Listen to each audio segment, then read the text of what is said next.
Hello and welcome again to another of our studies on End Times for Beginners. This time we have reached study number 20.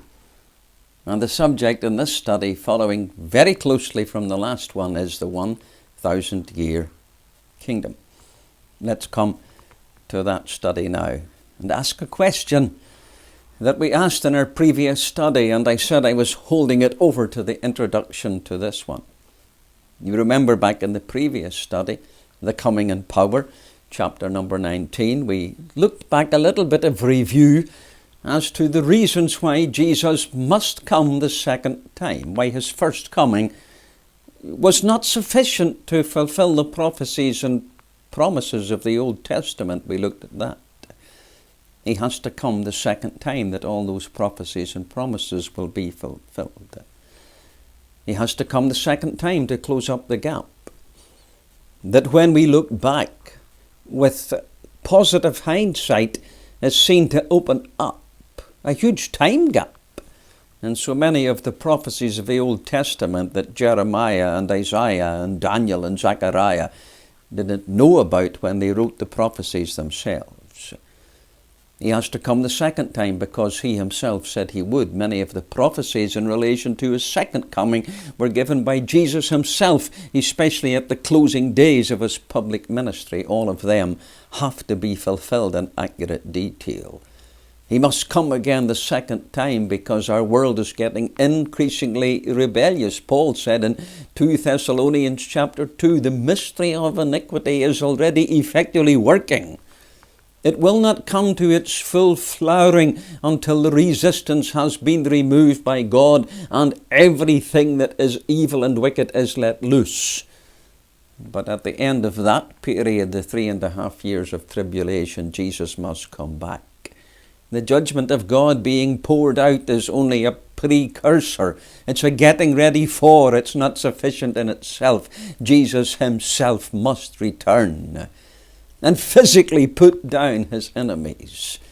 And then he must come and physically sit and rule and reign in a physical temple and a throne and a city and a country and nations on this physical earth on which we live. It's not mystical and it's not spiritual and it's not inside our hearts and it's certainly not historical. It's future and it's not very, very far away.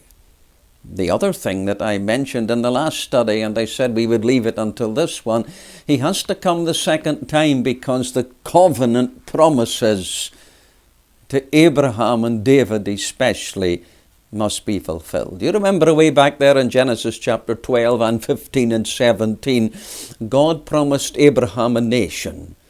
He promised Abraham a land. He promised Abraham a kingdom. And he promised there would be a king. And then to David in 2 Samuel chapter 7, he promised David something even more specific. He said the future line of kings would come from you. Your own family would produce the kings that would sit upon. David thought it was a continual line. The line was broken in relation to the captivity. It came again in relation to the first coming of Jesus Christ because Mary came from David's line. But when he comes to rule and reign, there will be no more future kings. It will be the Son of David and the Son of God. And his kingdom will have no end. He will rule and reign forever. The promise to David will be absolutely literal. Then, of course, there is the new covenant, the reiteration of it. Just round about the captivity period, when all of Israel were beginning to believe that God's promises were being broken and not fulfilled, and they didn't understand the reason for God's spiritual judgment. Jeremiah confirms to them it's called the new covenant, but it links back to David's covenant and Abraham's covenant. You say, was there not a covenant given to Noah? Was that not the first one? Yes. That covenant was not in relation to Israel or the land, but here's an interesting thing that links them together. Jeremiah chapter 33. Perhaps you've never read that chapter. Jeremiah chapter 33, God makes an amazing comparison. He said, if you can break the covenant that I have made in relation to day and night, then you can also break the covenant that I have made in relation to kingship with David, who is my servant. Now you say God told Noah that the promise and the covenant and the rainbow, and we've had the rainbow in Revelation, in relation to day and night, and even the cycle of seed time and harvest, that covenant would never be broken. No, and it cannot be broken because God gave it. That's not conditional. God gave a covenant, and God created the universe, day and light, and sun and moon. And God said, if you can break, if we can break, if man can break with all their technology, if man can break God's covenant in relation to day and night and evening and morning, oh, God can play with it and adjust it in his judgments, but man cannot break it. God said, if you could break that, then you could break the covenant that I have made with David, my servant. Why is Jesus coming back? He's coming back that Satan must be dealt with. We haven't looked at those things. He's coming back that dead saints who have died trusting in him down through all the ages must be raised. He's coming that the living at the end of the tribulation period, because there will be people who are still alive, some bad and some good. Everyone who is not worshipping the beast will be martyred. Not all, many will. But there will be a separation, there will be a judgment. We have that in Matthew chapter 25. It's called the separation of the sheep and the goats. The sheep are those that Jesus allows to go alive into his kingdom. The goats are those that are judged, because he will know the difference on the inside and on the outside between them all. Don't forget that in Eastern lands, sheep and goats look almost exactly the same. I grew up in Ireland. I didn't realize that until I went to live in other countries. I thought sheep and goats were so different. You could tell the difference driving past in your motor car. And then I got to other lands and I discovered that sheep and goats, you could hardly tell the difference except in their appetite.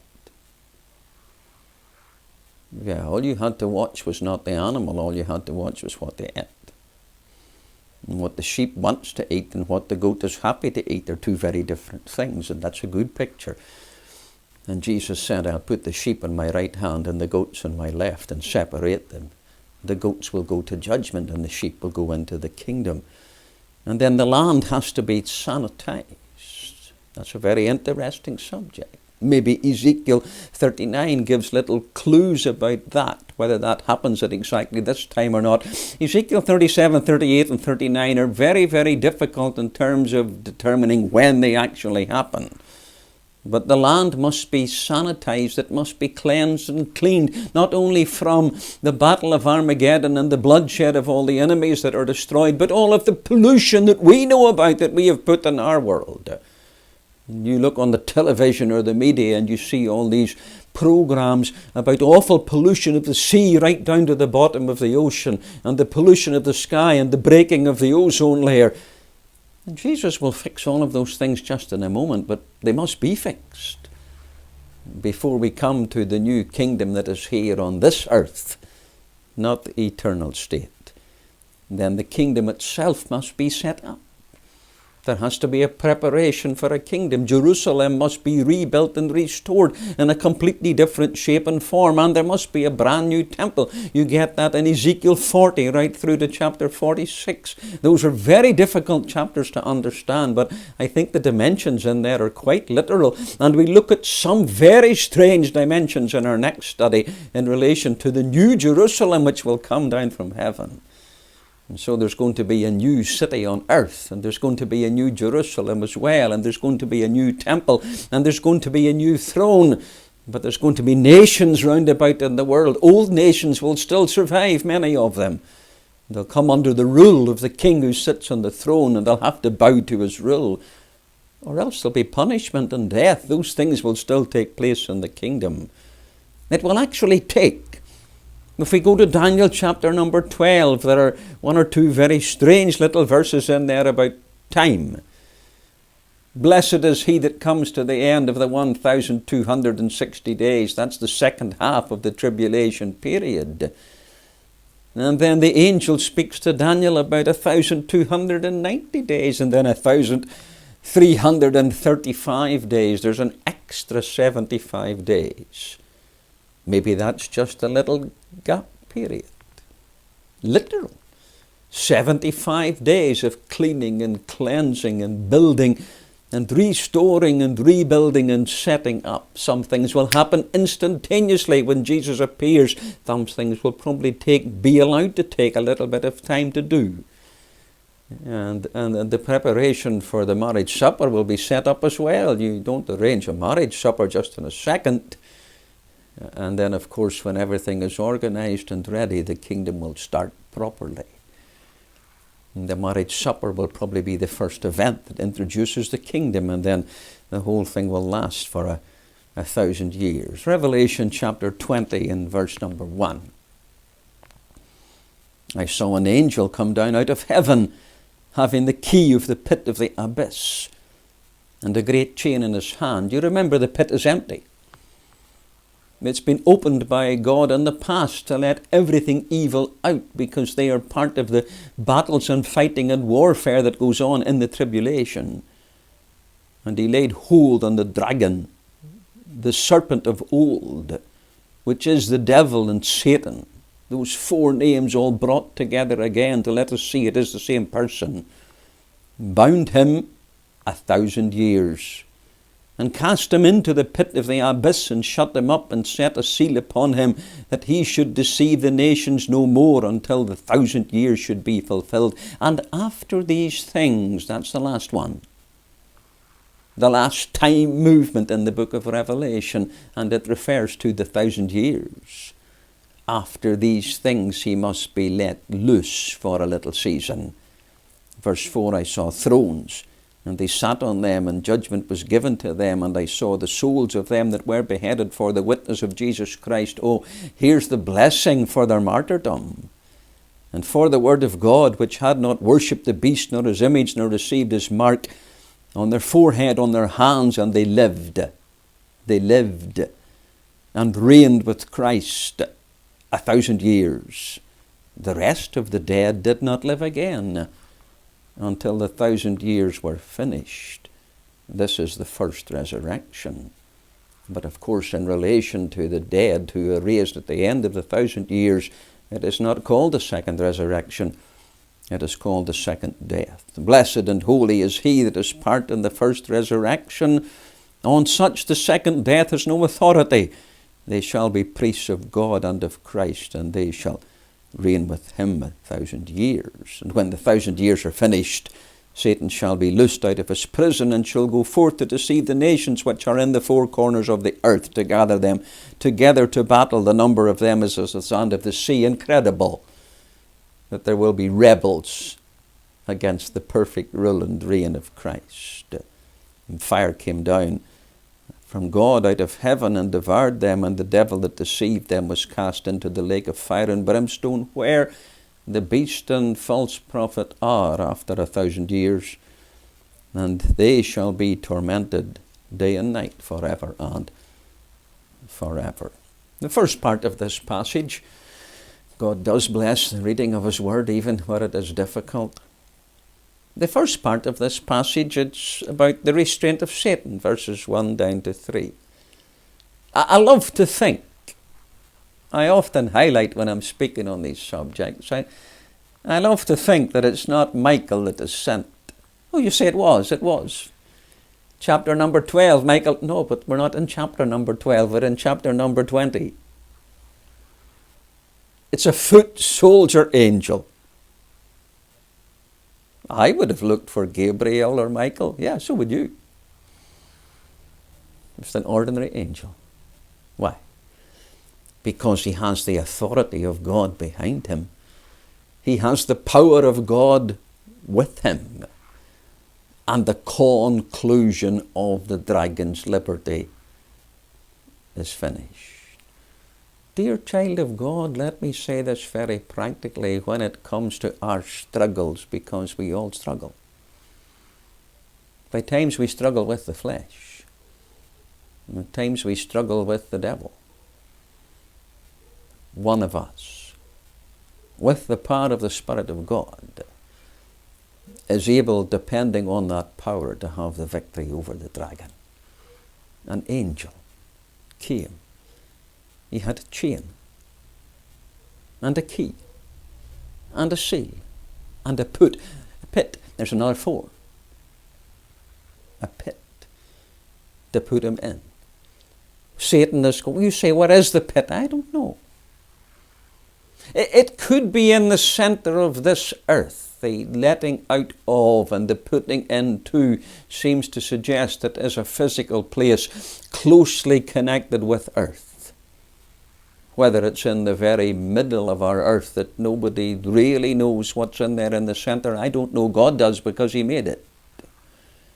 And whether the pit of the abyss is right down there in the very center, and that's a very special place that God uses to hold and entrap demons for years and thousands of them according to His will, and let them out to do awful purposes. We've seen that in the book of Revelation, and to a place that even Satan cannot himself escape from.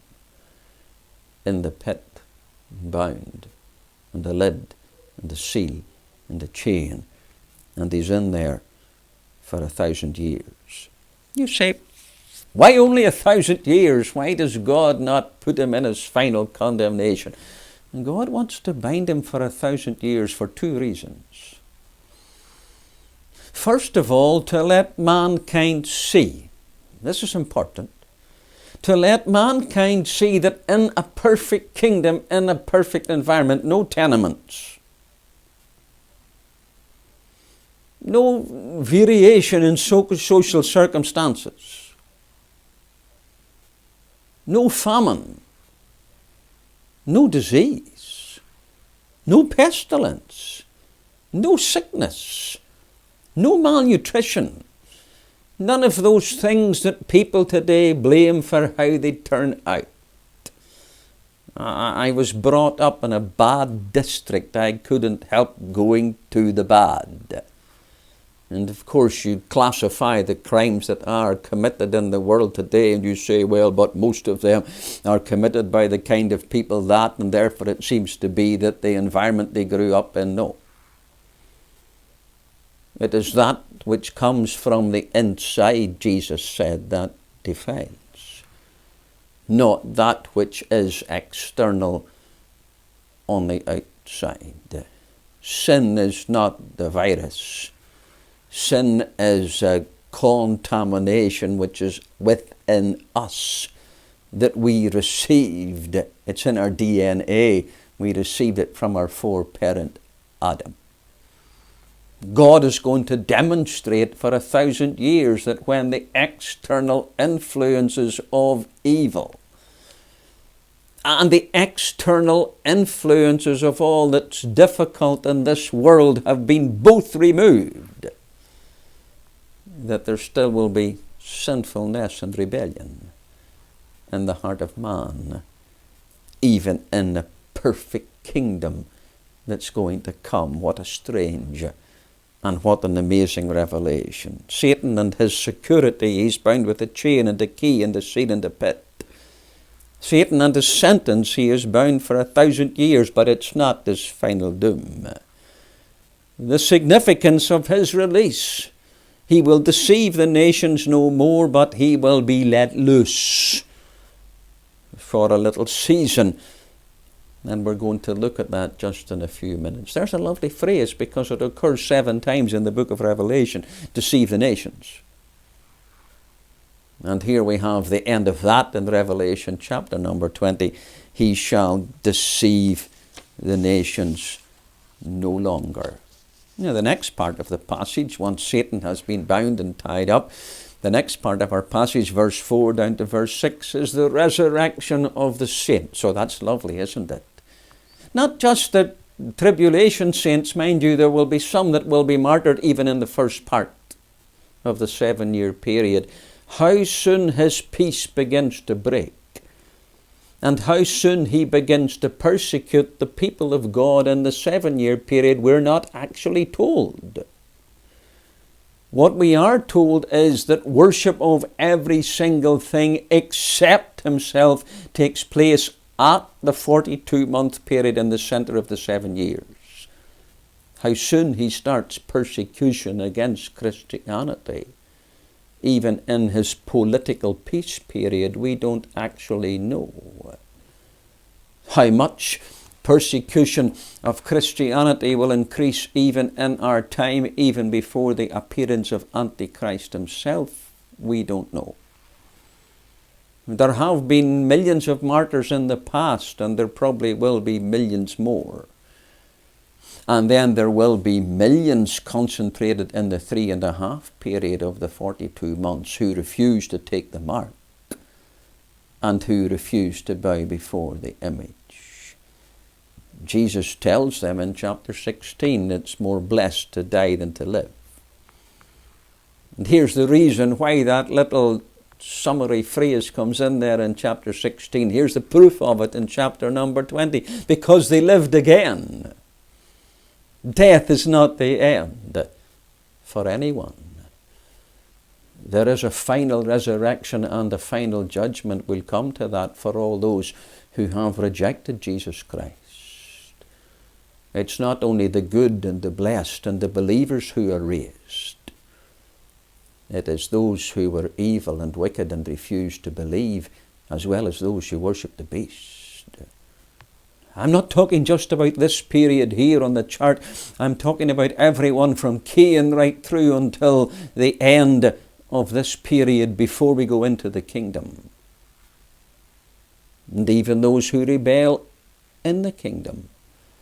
They won't get to live 1,000 years. They'll suffer summary punishment for their rebellion. Many will die because of rebellion against the king. But none who are his, and none who have trusted him, and none who are raised because they have bowed before him in time, they'll all live out the 1,000 years and then go into the final new eternal state that's hinted at in our chart. We don't know so much about that, but we'll touch on it in a future study and have a little more comparison and contrast between the kingdom period and the eternal state period. The one thing that links them both that we haven't talked about yet is the New Jerusalem. We'll come to that. And so here we have the resurrection of the saints and the period of the reigning. They're going to rule and reign with Christ 1,000 years. There is a most interesting structure and hierarchy of government in this 1,000-year kingdom. It's going to take a lot of administration because it's going to be a one-world government. Well, you see how Satan wants to counterfeit the things that God is going to do? This is going to be the United Nations, but it's going to be the United Nations that Christ will rule over, and he will be the head, not a man. And the center will not be in Brussels or Rome. The center will be in Jerusalem, a literal city rebuilt and restored in a beauty that it never has seen before. And the borders of the land will be as God promised to Abraham. And even David and Solomon never occupied the land to that extent, though Solomon was the greatest king. He prefigured the coming of the Lord Jesus Christ in his grandeur. David prefigured the coming of the Lord Jesus Christ and the greatness of his heart and the battles that he fought against his enemies. Solomon was the king of grandeur. David was the king of the great-heartedness, and combine them both together and multiply it by 1,000,000 and you still only get a tiny picture of the one who is to come. The global rule from Jerusalem of the king upon the throne. A physical, literal king. Not an invisible, mystical king reigning from the throne in heaven. No, he will be in a body like he was at his first coming. And he will be sitting on a throne. You will be able to travel to Jerusalem and worship and bow before the king. Isn't that an amazing thought? These tribulation martyrs, they're going to be given senior administrative position. They're going to sit on thrones judging with him. Matthew 19, he told the 12 apostles, he said, you shall sit on 12 thrones judging the 12 tribes of Israel. They will be the cabinet that will administer from Dan right down to the very bottom. Each tribe set out in the land in order, for all the tribes will be regathered, and the 12 apostles will have a tribe each.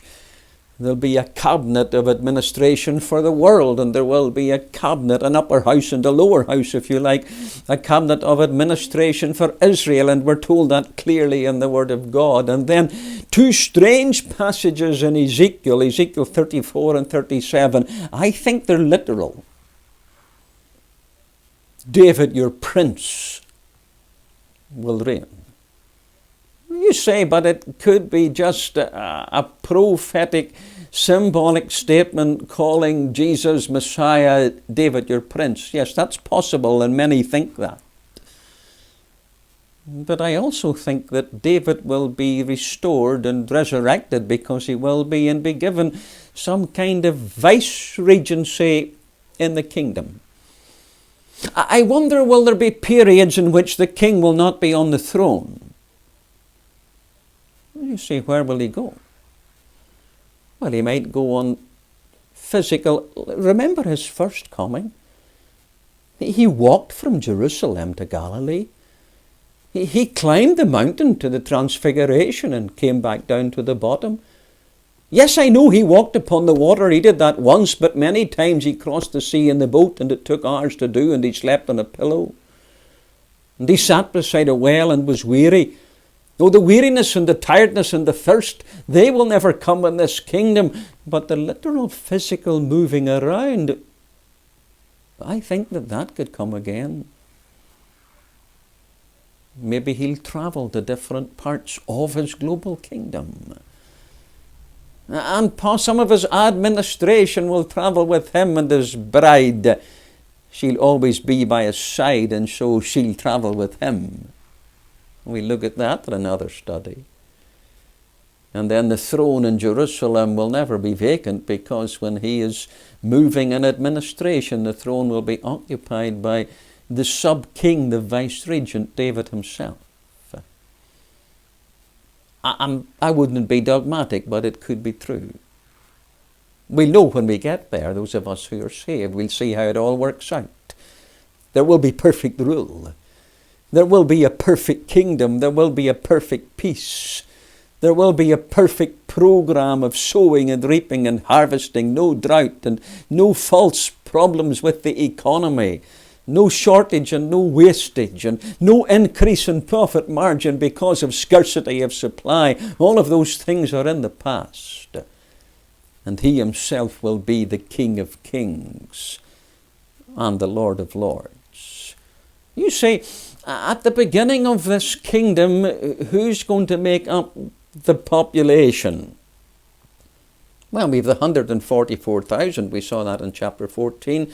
Not one of them who are sealed in chapter 7 at the start can be touched until the end. They're all Jews. They are the early tribal population of the land of Israel, 144,000, 12,000 from every tribe. Then, of course, you have the sheep. We looked at that in a previous study and touched on that as well. All of those who were judged to have been sympathetic, and those who refused the mark, and those who were kindly disposed towards those who were the remnant and those who were in hiding, and those who are sheep and not goats. The Lord himself will make that decision. That's not for us to decide in advance. That's for him to decide. And he will know the right and wrong of the heart, and he will allow them to go into the kingdom as well. And then there will be the Old Testament saints. Job speaks about it. And Daniel's told about it. You're going to stand in your place at the last days. They'll all be there, Abraham and Job. And from Abel the whole way down through. And maybe Adam too. And Moses and Aaron. I'll tell you, and Joshua. That'll be amazing, won't it? To get to know all of them. We'll have 1,000 years to do that. Never mind eternity to do lots of other things, and we'll be continually learning from the King and about the King as well. And we'll be teaching. Those that are born in the 1,000-year period, millions will be born, and they'll have no knowledge of the past. They'll just know a perfect kingdom. And we'll be teaching them not about the future, no. We'll be teaching them not about the King that's coming, no, because he will be there. We'll be teaching them the gospel in reverse. We'll be telling them about the King who came the first time. The King who was born as a baby in a manger in the outside place. And they'll look at him on the throne and they'll say the same one, and we will say, yes, that's what we learned in our day. He came the first time and was rejected. They put him on a cross, gave him a crown of thorns. Look at him now. We learned about him in a different age as the one who came the first time and died for sinners. Now he's ruling and reigning with and for saints for 1,000 years and then forever. You say it would be a lovely thing if this would continue without an end. No, but it's not the final stage. It's not the final state. It's not the perfect state, and it's not the eternal state. Please do not get them mixed up. We look at that in some more detail in a future study, maybe number 22, in relation to the difference between the new heaven and the new earth. And the conditions of the kingdom, they are not the same. And people do get them mixed up. And some of the things that they're referred to in relation to the eternal state, people think belong in the kingdom. And some of the things to do with the kingdom, people think belong to the eternal state. No, they're completely and totally different. And the heaven and the earth that we will dwell in forever is of a completely different size, construction and character from this one, because this one in the kingdom will be the same one as we are living on now, only cleaned and fixed. And at the end of the 7-year period, verses 7 down to 10, we have the release of Satan and the final rebellion. You say a rebellion, yes. Who's going to rebel in a perfect kingdom? Millions. I don't understand that. No, neither do I. People who did not even want to make the pilgrimage to Jerusalem. Mind you, they're told actually, if you don't come up from your nation and your country to visit Jerusalem and pay homage to the King, you know what, next season you'll not have good rain. God will able to make a difference in climate and according to nations in relation to the respect and worship of the King on the throne. That's an incredible thing that maybe some of you didn't know. Little warnings. And then the next year you'll know better. But there will be some and they'll just refuse. And they'll drift and move, not only spiritually but physically and geographically, further and further and further and further away from Jerusalem until they're living up in Siberia, way down in the bottom corners of the world. I don't want to mention any other names. Out in the extremities of the 4 corners of the earth. Satan will be released after the 1,000 years are finished. He'll know. Because his heart will identify with their hearts. He'll know not to go to Jerusalem to look for people who are like him. He'll look in the 4 corners of the earth and he'll find them out there hiding, thinking they're hiding from the King, and cooking up rebellion in their hearts, and then he'll bring them. Oh, you say, but there'll be lots of advance warning. Well, I don't know. I think, and some other writers think, that maybe they'll come disguised as pilgrims at the Feast of Tabernacles, because some of the feasts will still be kept in the kingdom. And the Feast of Tabernacles is a tremendous holiday that children have always enjoyed, that have kept it, Jews, and then everyone in the kingdom. You go and live in a tent for a week on purpose, always to remember that God's people started as refugees in a land thousands of years ago. And so people can travel to Jerusalem, the beloved city, and they can camp round about it in their tents for a week and keep the Feast of Tabernacles. What a lovely picture. And maybe some of these people will actually come disguised as pilgrims. Oh, they'll have weapons underneath their pilgrim clothes. But they'll come disguised as pilgrims, and they'll encompass the city and pitch their tents, and will say some night during the 7 days of the Feast of Tabernacles, and the dragon behind us will No, you say it doesn't work like that. It never worked before. No, of course, but you see, Satan's never convinced. And men who don't want to believe in God will believe in anything else. And what happens? Oh, you say there's another Armageddon. No, there was no Armageddon either, because he spoke and they were slain. This time it says fire comes down from God out of heaven. There are strange passages in the Old Testament and they touch on it. God will actually melt the very flesh from off their bodies and burn the eyes out of their sockets and the tongues out of their mouths. They'll just disintegrate. You see, one will be a true pilgrim and one will be false. He'll be a follower of Satan, disguised again, mixed in amongst the pilgrim people of God. But Christ on the throne, and God will know the difference, and fire will come down from God out of heaven and destroy every single wicked one. And the dragon will be taken. Oh, here's the last judgment. And he'll be cast into the lake of fire, which was prepared for him, with his demons and his angels, where the beast and the false prophet still are after 1,000 years. The last of the chapter. We'll deal with it on our next topic, just by itself, a very solemn subject, is about the resurrection of sinners and their judgment.